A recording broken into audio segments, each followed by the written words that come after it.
Good morning student, class 4th। जैसे कि हम पढ़ रहे हैं पार्ट 3 राखी की लाज। एक पेज हमने पढ़ लिया था, उसका आगे वाला पेज हम आज शुरू करेंगे। सबसे पहले उस एक पेज जो हमने पहले वीडियो में पढ़ा था उसको वापस रिवाइज करेंगे, उसके बाद में उसके आगे वाला पेज हम कंप्लीट करेंगे। ओके, तो पार्ट का नाम आपको पता है, राखी की लाज। ओके, ये एक ऐतिहासिक घटना के बारे में बताया गया था। भारतीय लोग पहले के ज़माने में भारतीय लोग आपस में लड़ाई झगड़ा करते थे, एक दूसरे से लड़ते थे और एक दूसरे को अपमानित करते रहते थे, एक दूसरे को अपमान करते थे। इसमें यह बताया गया है कि परिस्थिति में किस प्रकार शत्रुता की भावना को भुलाकर सहयोग करना चाहिए, उसका साथ देना चाहिए। चित्तौड़ के बारे में बताया गया है, जिसकी गद्दी पर कौन विराजमान था? विक्रमजीत। कौन था? उस समय विक्रमजीत विराजमान था। वैसे तो विक्रमजीत के अंदर राजपूती आग और दमक थी, सूझबूझ नहीं थी, आग थी। राजपूती आग थी, दमक थी, लेकिन उसमें सूझबूझ तो बिल्कुल नहीं थी। वह गिद्दी, काबी और बदला लेने वाला था। इसके अतिरिक्त उसमें एक बहुत बुरी आदत थी, उसमें एक खराब आदत थी। वह अपने वीर साथियों का भी अपमान कर देता था। उसने भरे दरबार में अजमेर के करमचंद के मुंह पर तमाचा मारा था। करमचंद के पिता ने राणा सांगा के का कंधा से कंधा मिलाकर उसका साथ दिया था। उसी के बेटे के ऊपर उसने क्या किया? गाल पे, मुंह पे तमाचा मारा। करमचंद के मुंह पे क्या किया? तमाचा मारा। भरी दरबार में उसके मुंह पर एक थप्पड़ लगाई। विक्रमजीत सिंह अपना समय पहलवानों के साथ और पैदल सेना के साथ और तलवारबाजों के साथ ज्यादा व्यतीत करता था, ज्यादा समय बिताता था। चित्तौड़ की यह हालत जब गुजरात के सुल्तान बहादुर खां को पता लगी तो वह बहुत खुश हुआ, उसे बहुत खुशी हुई। ये हालत की बात सुनकर उसे पता चला तो वह उसको बहुत ही खुशी हुई।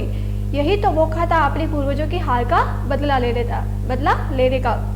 बहादुर को मांडू के सुल्तान से भी मदद मिल गई। वह एक बड़ी सेना लेकर चल पड़ा। उसके यहाँ फिरंगी तोपची भी थे और एक इंजीनियर भी था जिसका नाम था लबरी खां। क्या नाम था?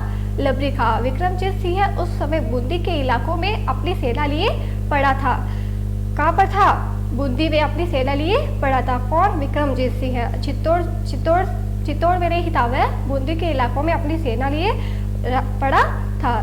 जब उसे बहादुर खां के आक्रमण की खबर लगी तो वह तुरंत लड़ने का फैसला कर लिया। जब उसे पता चला कि बहादुर खां उस पर आक्रमण करेगा, चित्तौड़ पर आक्रमण करेगा, तो उसने क्या किया? लड़ने का फैसला कर लिया। कुछ सेना उसने चित्तौड़ की रक्षा के लिए भेज दिया। आखिर राणा सांगा के पुत्र उदय सिंह की रक्षा करना भी आवश्यक थी, तो उसे क्या जरूरी था? आखिर राणा सांगा के पुत्र उदय सिंह की रक्षा करना भी बहुत आवश्यक था। और मेवाड़ के वंश की रक्षा करने के लिए सभी आए। बूंदी के राजा अपने 500 हांडा वीरों के साथ आए थे। कितने? 500 वीरों के साथ आए थे। सोनागुरी और देवरा के वीर भी आए थे। झालावाड़ और आबू राव भी इकट्ठे हुए। बहादुर ने चित्तौड़ के किले का घेरा डाल दिया। मौत से जूझने वाले राजपूत तो कम थे, पर उनके दिल में उत्साह बहुत था, जोश बहुत था। गढ़ के अंदर रानी कर्णावती और उनकी पूज्य सास जवाहरबाई भी मौजूद थी। रानी कर्णावती को एक बात सूझी। उसने राजपूत को बुलाया और एक राखी पिटारी में रखी। क्या किया? राखी को पिटारी में रखी।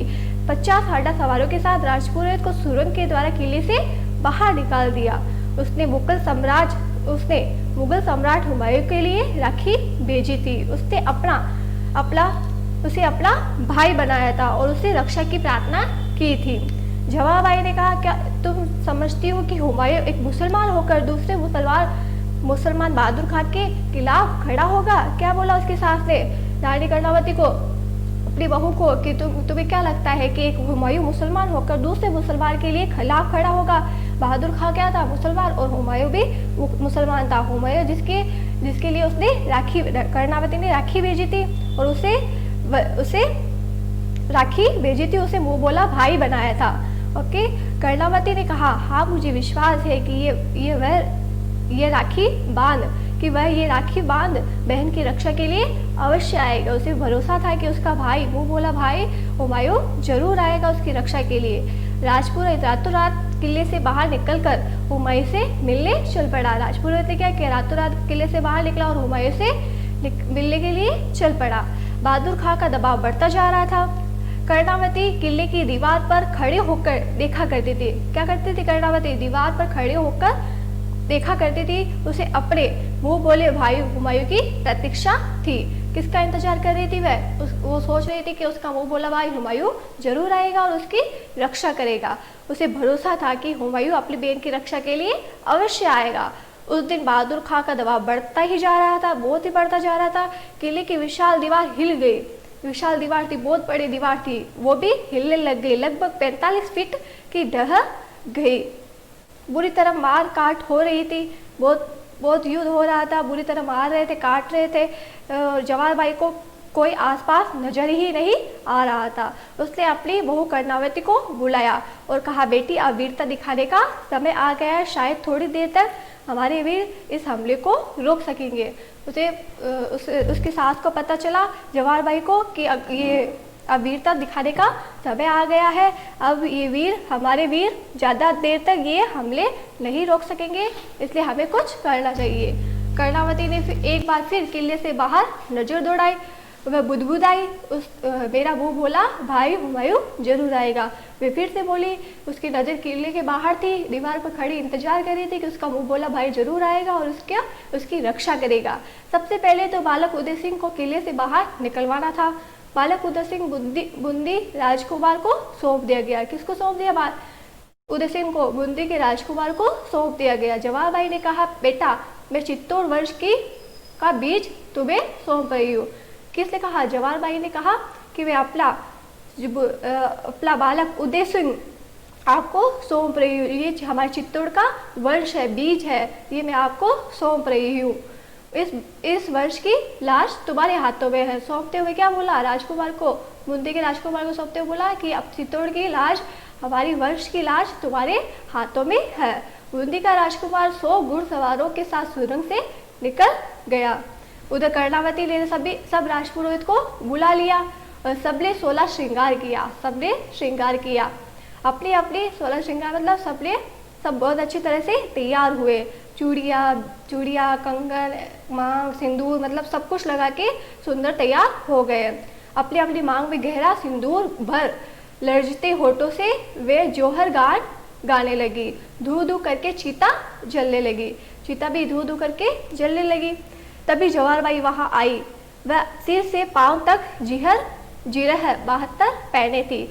हाथ में खानदानी तलवार थी। क्या थी जवाहर बाई के हाथों में? तलवार थी। अपनी बहू कर्णावती का माथा चूमकर उसे आशीर्वाद दिया और बोली आक्रमण बढ़ता जा रहा है बहू, जब तक तुम अग्नि देवता के शरण में जाओगी तब तक मैं इनके आक्रमण के वेग को थामे रखूंगी। जोहर व्रत में विघ्न नहीं पड़ना चाहिए। यह कहकर जवाहर बाई ने बच्चे खुचे योद्धाओं को टेर दी। किले का फाटक खोल दिया गया। देवला के राजकुमार के हाथ में चित्तौड़ की पताका थी। जवाहर बाई घोड़े का एड़ लगाकर गरजी हर हर महादेव। उसके पीछे राजपूतों की एक भीषण आंधी बहादुर खां की सेना पर टूट पड़ी। आज हम इतना ही पढ़ेंगे। इसके आगे का पेज हम अगले वाली वीडियो में पढ़ेंगे। तो आपने क्या पढ़ा इसमें कि जवाहर बाई अपनी बहू से कह रही थी कर्णावती से, तुम खड़े इंतजार कर रहे हो, इधर युद्ध बढ़ता जा रहा है और तुम अपने भाई का इंतजार कर रहे हो, क्या वो आएगा या नहीं आएगा? बहादुर खां का दबाव बढ़ता जा रहा था। दीवार 15 फीट तक ढह गई थी। बुरी तरह मारपीट हो रही थी। जवाहर बाई की कोई भी आसपास नजर नहीं आ रहा था। वह अपनी बहू कर्णावती को बुलाया, बेटी अब वीरता दिखाने का समय आ गया है, शायद थोड़ी देर तक हमारे वीर इस हमले को रोक सकते हैं। कर्णावती ने फिर से किले के बाहर नजर दौड़ाई। उसको लगा कि उसका भाई आएगा, हुमायूं जरूर आएगा, उसकी राखी की लाज रखेगा और उसकी राखी पर दिया गया वचन जरूर निभाएगा, उसकी रक्षा करेगा। और वह अपने उदय सिंह को किले से बाहर निकलवाना था, तो उदय सिंह को बूंदी के राजकुमार को सौंप दिया गया। जवाहर बाई ने कहा, बेटा चित्तौड़ वंश की बीज तुम्हें सौंप रहा हो, इस वर्ष की तलाश तुम्हारे हाथों में है। ऐसे करके बूंदी के राजकुमार को उसको सौंप दिया गया। ओके, आगे की कहानी हम नेक्स्ट वीडियो में पढ़ेंगे। वर्क मैं आपको PDF के जरिए भेज दूंगी जो आपको कंप्लीट करना है। Thank you.